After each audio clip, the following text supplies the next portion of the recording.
When we got home to Melbourne, I took down the Oxford Companion to Music and looked up the ukulele. It has 4 strings and a very long fingerboard. It was patented in Honolulu in 1917, from which date it gradually became popular in the United States amongst people whose desire to perform was stronger than their willingness to acquire any difficult technique or their desire to make intimate acquaintance with any very elaborate music. So, it was a cop-out for the lazy and talentless. I went straight downtown and bought the first one I saw that didn't look trashy. It was made in Czechoslovakia and it cost $45. I also bought Mel Bay's You Can Teach Yourself Uke. I put them in a cupboard under a pile of blankets and said nothing about them to anyone. Whenever I was home alone, I would rush upstairs and take the uke out of its cardboard box.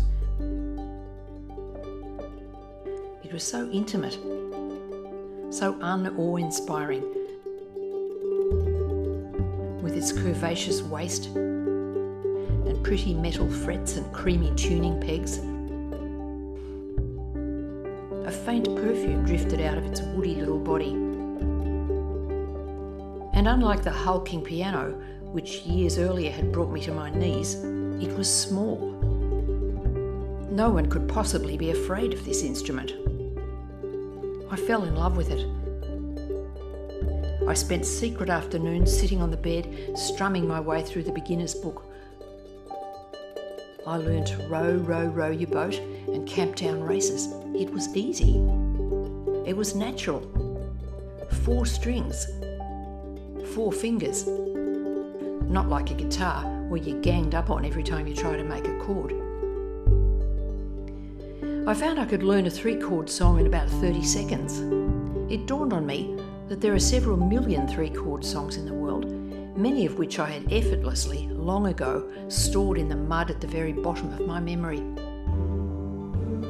Up they came from the depths, dripping and sparkling, so fresh, shining with common human feeling. And I saw that the ukulele, despite the snotty entry in the Oxford Companion, has in fact a simple and benevolent purpose: to create a gentle bed of sound for the human voice, to enrich the single line of melody that a human voice is capable of.